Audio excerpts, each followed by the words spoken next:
The hum of the city outside was a cruel contrast to the silence that filled Roberto Morales' small room in Austin, Texas. At 72 years old, the widower sat by the window, his hands resting on the arms of his worn chair. Pride had always been his armor, but time had a way of rusting even the strongest defenses. His body, once strong and capable, was now frail. His memory, once sharp as a blade, was clouded with years of wear. But it was his heart that bore the heaviest weight. He glanced at the room, its walls bare save for a small photograph of his late wife, Sophia. It was their sanctuary once, a modest home in San Antonio, filled with laughter and love. Now it was just a memory, reduced to ash and dust on a fateful night years ago. Roberto lived with his son Alejandro and daughter-in-law Mariana. He should have felt grateful, but instead he felt like a relic, a shadow lingering in a home that wasn't his own. Guilt gnawed at him every time he walked past his grandson's room, now occupied by his belongings. The quick goodbyes, the hurried meals, they all left him with an ache he couldn't name. One word haunted him: burden. "Take me to a nursing home," he had told Alejandro one evening, his voice steady but his heart breaking. He thought it was the right thing to do, to free his family from the weight of caring for him. But Alejandro had dismissed his request with a wave of his hand, leaving Roberto with nothing but silence and a growing sense of invisibility. Little did Roberto know, his life was on the brink of a change he couldn't have imagined. A trip was planned, a journey he believed would mark his final goodbye to independence. But what waited at the end of the road wasn't a goodbye. It was a beginning. Roberto's days in Alejandro's home followed a predictable routine, each one blending into the next like the muted colors of a watercolor painting left in the rain. Morning light filtered through the blinds, casting long shadows on the floor as he sat in his chair, staring at the bustling streets below. Cars honked, people laughed, and life moved on, just not for him. The meals were delivered by Teresa, the well-meaning but blunt neighbor. She was kind, but her words often struck him like arrows. "They don't want you here," she said once, shaking her head as she placed a tray of food on the table. "It's the same everywhere. Once we get old, they want to move on without us." Her words lingered long after she left, filling the house's quiet with a deafening roar. Alejandro and Mariana were good people, busy, hard-working, and perhaps a little distant.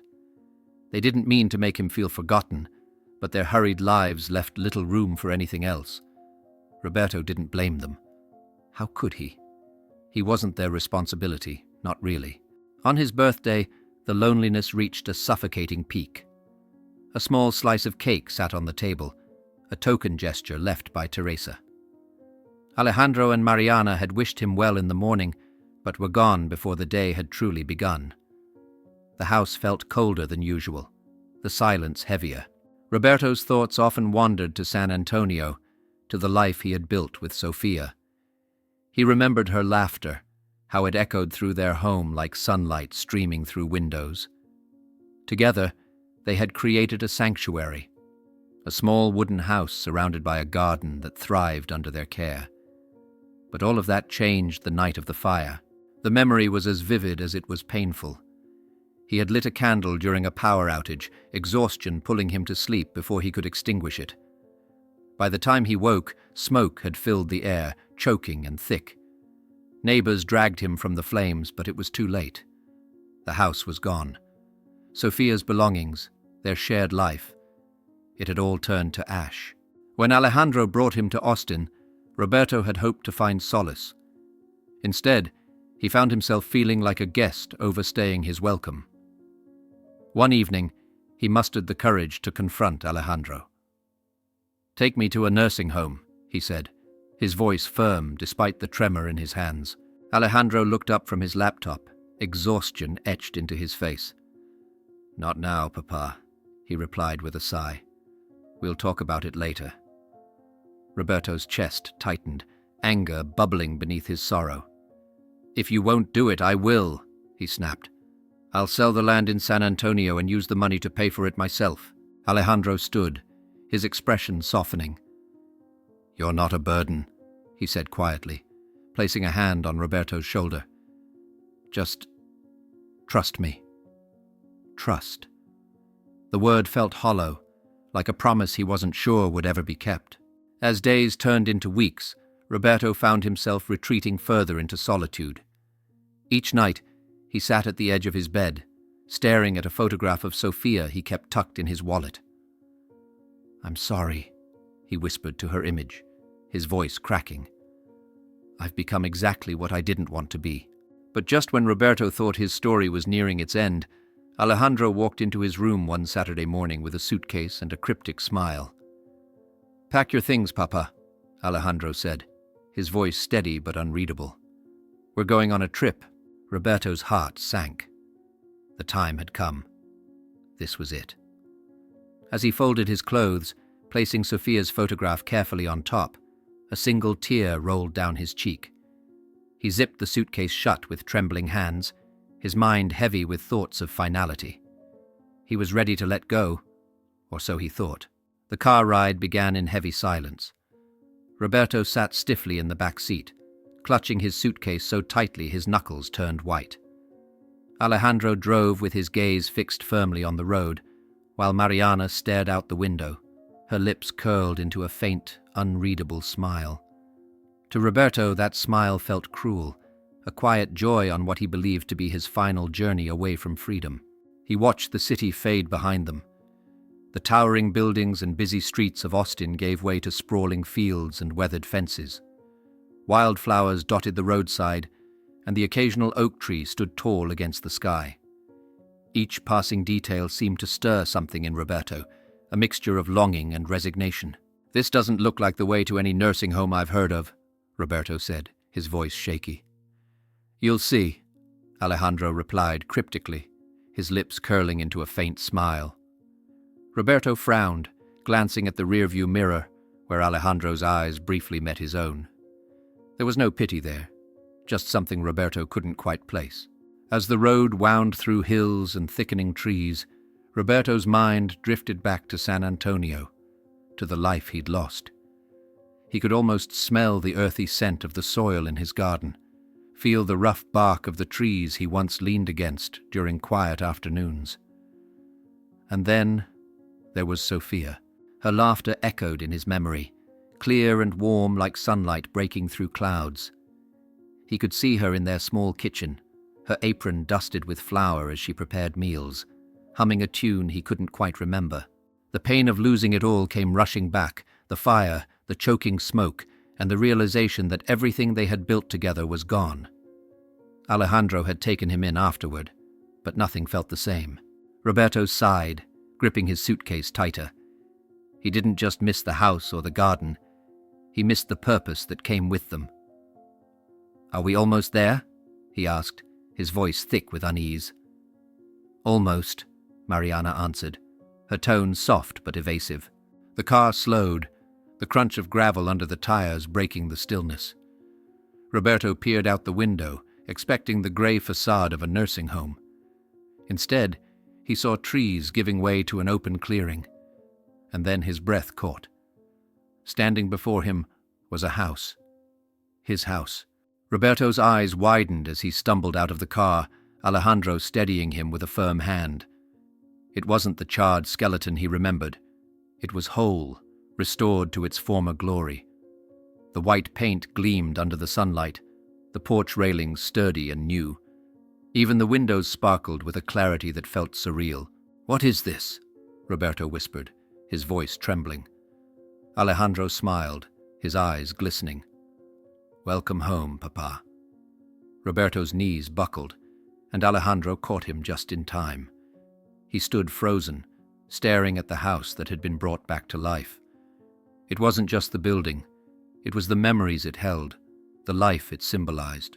This isn't possible," Roberto stammered, his voice barely above a whisper. Mariana approached, carrying his suitcase. "It's real, Papa. We rebuilt it for you." "For me?" Roberto's voice cracked as he turned to Alejandro. "Why would you do this?"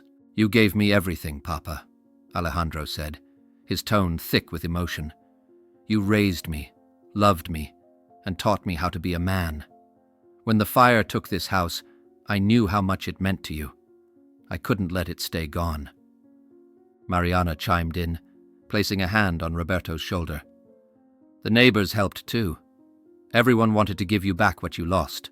Roberto's chest tightened as he stepped toward the house, his fingers brushing the smooth, freshly painted railing.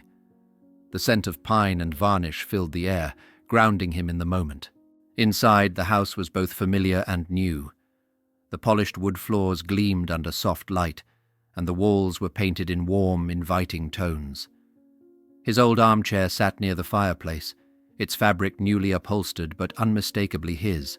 Above the mantel was a framed photograph, a picture of him and Sophia on their wedding day, their smiles frozen in time. "How?" Roberto choked out, his hands trembling as he reached for the photo. Alejandro's voice softened. "We saved what we could from the fire. Some things couldn't be restored, but this—" He gestured around the room. "This house is more than just walls. It's your life, your memories, and we wanted you to have them back." Tears welled in Roberto's eyes as he turned to his son. I thought you didn't care. I thought I was a burden." Alejandro shook his head, placing a hand on his father's shoulder. "You've never been a burden, Papa. We didn't tell you because we wanted it to be a surprise. Everything here is because of you, for you." Mariana handed Roberto a thick photo album. "Open it," she said gently. Roberto's hands trembled as he flipped through the pages. Inside were pictures salvaged from the fire, images of him and Sophia laughing in the garden, Alejandro's first steps, and countless moments of joy frozen in time. As he turned the final page, a familiar sound reached his ears, a soft whinny. Roberto froze, his heart pounding. "Palomo," he whispered, his voice barely audible. Alejandro grinned and gestured toward the back door. "Come and see." Roberto shuffled to the porch, his legs shaking. There, near a newly built post, stood Palomo, his beloved horse. The old stallion's coat gleamed in the sunlight, his mane freshly brushed. Roberto's breath caught as Palomo turned toward him, letting out another soft whinny. "You're alive," Roberto said, tears streaming down his face. "I thought I'd lost you too." He hurried down the steps, wrapping his arms around the horse's neck. Palomo nuzzled against him, and for the first time in years, Roberto felt whole. Alejandro and Mariana stood on the porch, watching the reunion. "We found him," Mariana said softly. "He wandered into the outskirts of town after the fire. The neighbors helped care for him until we could bring him back." Roberto stroked Palomo's mane, his voice filled with awe. "You've given me back more than a home. You've given me my life." Alejandro approached, his expression filled with quiet pride. "Because you gave me mine, Papa, and I'll never let you forget that." In that moment, surrounded by his restored home, the memories of Sophia, and the warmth of his family, Roberto knew he wasn't a burden. He was loved, deeply, unconditionally. The sun cast its golden glow over the house. But for Roberto, time seemed to stand still. Every corner, every detail of his rebuilt home spoke to him, not just of the past he thought was lost, but of the love and effort that brought it back. He stood frozen in the doorway, his hand resting lightly on the frame as he took it all in. "Come inside, Papa," Alejandro urged softly, his voice full of warmth. "There's more for you to see." Roberto stepped in, his feet hesitant, but his heart racing. The creak of the floorboards was familiar, yet the polished shine was new. On the wall hung pictures of his family, some he hadn't seen in years. "You even found this?" Roberto said, his voice trembling as he pointed to an old photo of him and Sophia in their garden. She was holding a basket of tomatoes, her smile radiant. Alejandro nodded. "We salvaged what we could. Mariana worked with the neighbors to restore the photos. We knew how much they meant to you." Mariana stepped forward, holding a small leather-bound journal. "And this? It belonged to Sophia. We found it in a box that survived the fire." Roberto's hands shook as he accepted the journal. He flipped through the pages, seeing her neat handwriting, filled with notes about their garden, recipes, and little reflections on their life together. She wanted this house to always feel like home, Alejandro said. Now it can. Roberto's knees weakened, and Alejandro quickly guided him to his old armchair. The upholstery was new, but it still carried the comforting feel of countless evenings spent there with Sofia by his side. This is too much, Roberto said, tears streaming down his face. I thought I'd lost everything. My home, my memories, even you. Alejandro knelt beside him, his voice steady. You never lost me, Papa, and you never lost what matters most. We wanted to give it all back to you because you deserve it. As the evening settled, the house began to feel alive again. Alejandro and Mariana unpacked supplies in the kitchen while Roberto roamed the rooms, touching every surface as if to confirm it was real. The scent of freshly varnished wood mixed with the faint smell of wildflowers drifting in from the garden. In the backyard, Palomo stood grazing near the new garden beds. The sight brought a bittersweet smile to Roberto's face. He had always felt most at peace tending to his plants, the simple rhythm of nurturing life grounding him in ways nothing else could. Alejandro joined him on the porch, holding 2 steaming mugs of coffee. Thought you could use this, he said, handing one to Roberto. Roberto nodded, cradling the mug in his hands. You know, I didn't believe this was possible. I thought my life was over. But you... He paused, his voice breaking. You gave me hope again. Alejandro sat beside him, the quiet hum of the crickets filling the space between them. You gave me everything, Papa. How could I not do the same for you? Roberto stared out at the garden, his thoughts wandering to Sofia. He could almost hear her voice, feel her presence in the air around him. She would have loved this, he murmured. She always said this house was more than just a place to live. It was a part of us. And now it can be again, Alejandro said, his voice firm. Mariana appeared at the door, her arms folded. Dinner's ready, she called, her smile warm. The meal was simple but filled with laughter and conversation, something Roberto hadn't felt in years. As they ate, Alejandro shared stories of how the community came together to rebuild the house. Neighbors brought tools, others shared materials, and some even donated hours of their time. It wasn't just us, Papa, Alejandro said. Everyone who knew you wanted to help. Later that night, after Alejandro and Mariana had left, Roberto sat alone in the living room. The photo album Alejandro had given him rested on his lap. Each image felt like a small miracle, a reminder that while the fire had taken much, it hadn't taken everything. He flipped to a picture of Alejandro as a young boy, his arms wrapped around Palomo. Sofia stood behind them, her laughter frozen in time. Thank you, Roberto whispered, his voice carrying through the stillness of the house, for giving me this chance. Before heading to bed, Roberto stepped outside once more. The stars above seemed brighter, their light reflecting in the windows of the house. Palomo nickered softly, lifting his head as Roberto approached. We're home, boy, Roberto said, stroking the horse's mane. And this time, we're staying. As he turned to go back inside, Roberto felt a strange sense of peace. The fear and guilt that had weighed him down for so long were gone. In their place was something new, gratitude, love, and a deep understanding of what family truly meant. That night, as he lay in bed, Roberto held Sofia's journal close to his chest. The home he thought he had lost forever wasn't just restored, it was reborn. And with it, so was he. The next morning, sunlight streamed through the windows, bathing the house in a warm glow. Roberto stirred awake to the soft neighing of Palomo outside. It was a sound he hadn't heard in years, and it filled him with a deep sense of peace.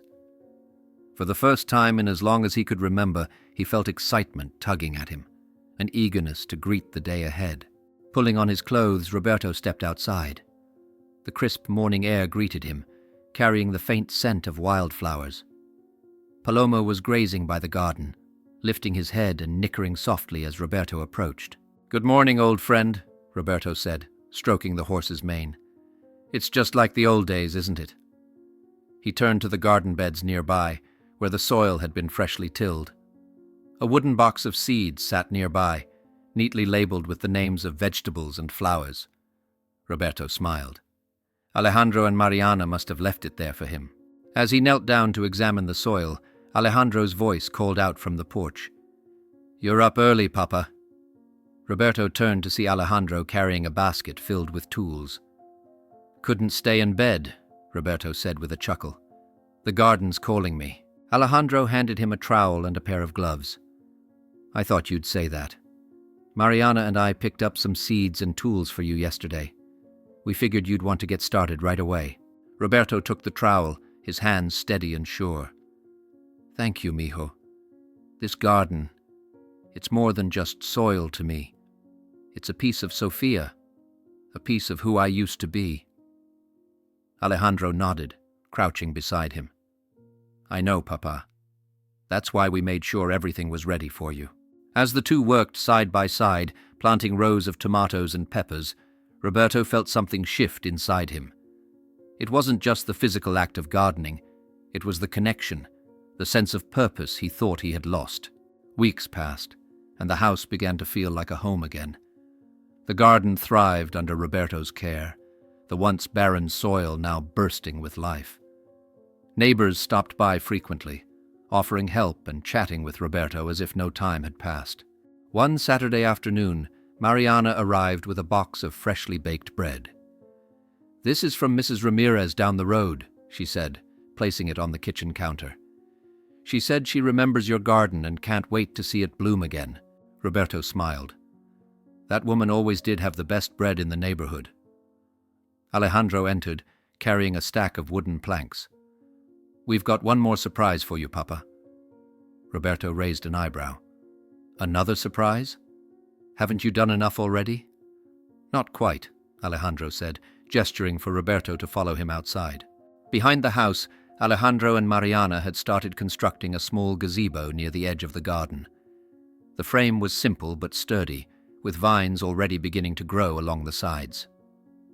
"What's this?" Roberto asked, his voice filled with curiosity. Alejandro smiled. "A place for you to rest after tending to your plants. You always said Sofia loved sitting in the garden. We thought this would be a way to honor her." Roberto's eyes filled with tears as he stepped closer to the gazebo. "She would have loved this," he said softly. Mariana placed a gentle hand on his shoulder. "We did it for her, and for you. You've given us so much, Papa. This is just a small way of saying thank you." As the days turned into months, Roberto found himself rediscovering parts of his life he thought were gone forever. The bond with Alejandro and Mariana grew stronger, their visits filled with laughter and shared stories. Even Palomo seemed to thrive in the renewed energy of the home. One evening, as they sat on the porch watching the sun dip below the horizon, Roberto spoke quietly. "You know, I thought I had nothing left to give. I thought I was just taking up space." Alejandro turned to him, his expression serious. "Papa, you've always given us more than you realize. You taught me how to be strong, how to care for others. You're not a burden. You're our foundation." Roberto shook his head, a bittersweet smile on his lips. "I was wrong about so much. But you've shown me what love really looks like." Alejandro reached over and clasped his father's hand. "And you've shown me the same, Papa. We're stronger because of you." That night, Roberto sat alone in his living room, surrounded by the warmth of his home. He looked at the photograph of Sofia on the mantel and smiled. "Thank you," he whispered, his voice soft but steady. "For everything." The silence of the house was no longer heavy with loneliness. Instead, it was a silence filled with peace, love, and the unbreakable bond of family. Roberto knew that his story wasn't over. It had only just begun. As the weeks passed, Roberto found himself not just living but thriving. The garden flourished under his care, the once barren earth now alive with vibrant greens, bright red tomatoes, and fragrant herbs. Palomo grazed nearby, a steady presence that grounded Roberto in the familiarity of his past. Neighbors visited often, bringing small gifts or simply stopping to chat. They admired the garden and the gazebo Alejandro had built, their words filled with warmth and encouragement. "You've turned this place into something beautiful again," one neighbor remarked, handing Roberto a jar of homemade jam. Roberto chuckled, wiping dirt from his hands. "It wasn't just me. It was everyone. The hands that rebuilt it, the love that made it whole." One late afternoon, Alejandro and Mariana arrived with Roberto's grandson, Mateo, in tow. The boy ran to the garden, his laughter filling the air as he darted between the plants. "Careful with those tomatoes," Roberto called out, laughing. Alejandro joined him on the porch, handing Roberto a glass of iced tea. "Mateo's been talking about helping you in the garden all week." Roberto smiled, his heart swelling. "It's good to see the little one here. It reminds me of when you were his age, running around like you had endless energy." Alejandro glanced at his father, his expression thoughtful. "You gave me a good life, Papa. Everything I know, I learned from you. And now Mateo will learn from you too." Roberto looked out at his grandson, the boy's joy infectious. For the first time in years, he felt a deep, unshakable peace. That evening, as the sun dipped below the horizon, Roberto sat on the porch, his gaze fixed on the glowing sky. Palomo stood nearby, and Mateo's laughter echoed from the house as he played with Mariana. Alejandro sat beside him. "You've built more than just a home, Papa. You've built a legacy." Roberto nodded, his voice steady but soft. "It's not the house or the garden that matters most. It's the love we put into it. That's what lasts." As the stars appeared, Roberto leaned back, a contented smile on his face. He had thought his story was over, but now he realized it was only the beginning of a new chapter, one filled with family, purpose, and the unyielding power of love. In the silence there was no loneliness, only belonging, and Roberto knew he was finally home. Thank you for watching this heartwarming story.